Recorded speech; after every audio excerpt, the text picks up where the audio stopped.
Lights On. I'm here with Suzie Mathers. Hello. Hi. Hello. Very nice to meet you. You too. So, tell us, what is this next show that you're up to? It's called I Wish My Life Were Like a Musical. It's a review written by Alexander Bermange.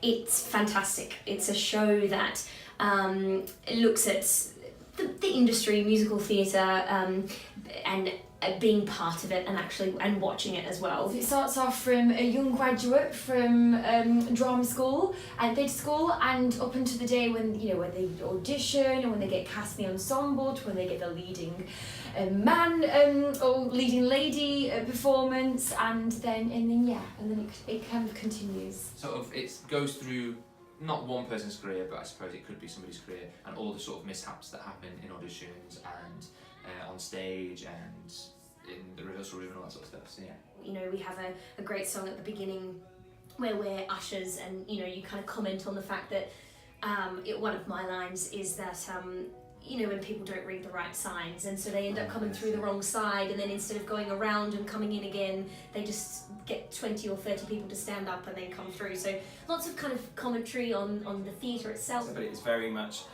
experiences that people have gone through and he spoke to, and he's basically created some great pieces of music, put it all together for wonderful audiences really to hear, and he's got a great cast to showcase the material. So it's a review show, and we have little bits explaining things and coming in and out, and I mean, you've heard a little clip of one of the songs already, so that comes halfway through the show. So there's some great material that showcases all people's different talents and abilities and stuff. Okay, so the whole thing, it's kind of a comedy? Yes, it is a comedy. So is it very much laughing at sort of the actor's perspective or the audience perspective with the songs, or is it a bit of both? It's a bit of both, really.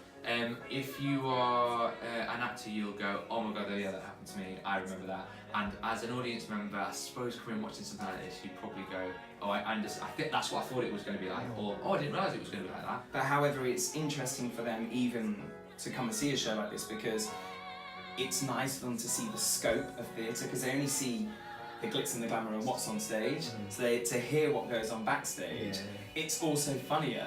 It's a bit like, really, we would love to know, it's a bit like The Crown on Netflix. We want to know what goes on backstage and the history and everything, and that's pretty much autobiography really in the sense, because it actually did happen, and that's the same with the sense of what people will be seeing on stage. Great, so they're going to find it funny even if they can relate, or they're going to find it funny from pure shock value. Exactly. I think if you're in the business, you can relate to a lot of the things that the soloist or the person performing the song is saying, and so you kind of laugh, because it's like, oh yeah, that actually does happen, and you can and then there are other things of we do this song which you just heard not that long ago, called Magic Making Me, and it's a nice reflection. It's probably one of the only non-comic songs in the show, but it is such a lovely reflection on what it is like to be in the industry, and as much as we are having a bit of commentary on the pitfalls of the industry or the ups and downs of the industry,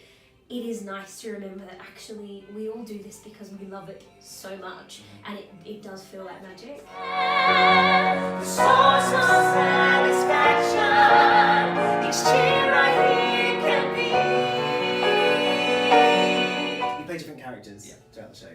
Are there any particular songs or characters that you can really relate to? Yeah, there's I sing a song about apologising before you sing, and not that I don't do this, I certainly don't do it anymore, but you always want to go, I'm not feeling my best today, I'm really sorry, 3 days ago I was coming down with a cold, a flu, and I've dragged myself out of my deathbed to come and sing to you tonight, and all actors want to say it, but professionally you just walk in and go, I'm fine, I'm absolutely fine, I can't speak, but I'm fine. So it's a song like that, so I'm sure everybody can relate to that.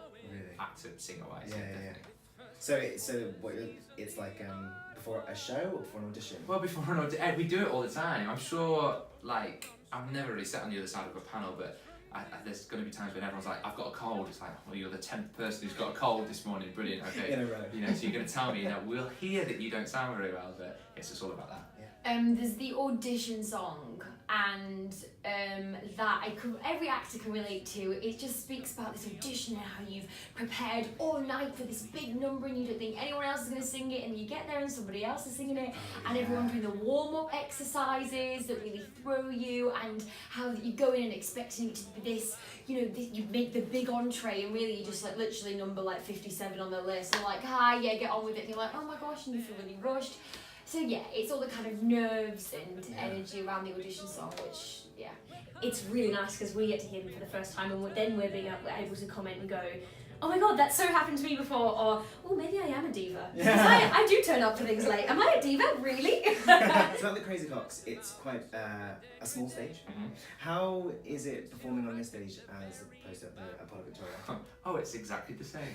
I know it's very different, but tell us how. No, it's amazing. I mean, it's great fun. I'm excited to get an audience in there. I've done a few little concerts here, but like the odd song, but never an actual sort of, not that it's really, well, it is a show, but not a whole hour and a half or 2 hours here, 4 hours here. So it's, it'll be, I love doing intimate venues because you can like really feel the audience, and you can feel it, like 2,500 seats at the Victoria Apollo, but it's a very different energy that you get from people because you're just getting raw emotions rather than going, you can't hear a smile. That's very true, and here you can see them. Yeah, you can see it. And I suppose from an actor's perspective, if you're singing a song and you can see someone relates to it, you can be like, great, I've got one. Or if they're like this. Oh, that's true. From doing music, I love this intimacy. Okay. So this is something that I, in a way, thrive on, and this is an awful thing, but I kind of like the awkwardness, in a sense, when, because people are so close, they feel a bit like, this feels a bit like I'm, like, literally you're on my lap for the audience members. And I like that though, because they get to see a true interpretation of a song or of a piece or a monologue or whatever, and I like that feeling. And I sort of like making people feel slightly uncomfortable, and I like feeling uncomfortable because that's when I feel like I do my best work. Yeah. So I enjoy it, and I like to see real reactions instead of just a glaze of like dash of sparkles of eyes occasionally because they're so far away. Sure. It's more than making magic. It's actually really rare that I get to talk to the creator. So I'd like to pick your brains just a little bit. In the way it came about was through a chain of accidents, really. I had written many songs for radio, which I'd only ever performed in the comfort of radio studios. And then, relatively recently, I started giving live performances of these songs, and I thought it would be rather fun to have a couple of my musical theatre performer chums as special guests. And when I was wondering what material I could give them to perform, I thought it might be equally fun to write a couple of numbers about life as a musical theatre performer. So, whilst it's being performed here at the Crazy Coqs, normally a creative or a creator would sort of do the bit of the rehearsals, the writing, and then they would scurry backstage and watch from afar. You are right up there on the stage in the lights. I am. Is that exposing or is that quite liberating?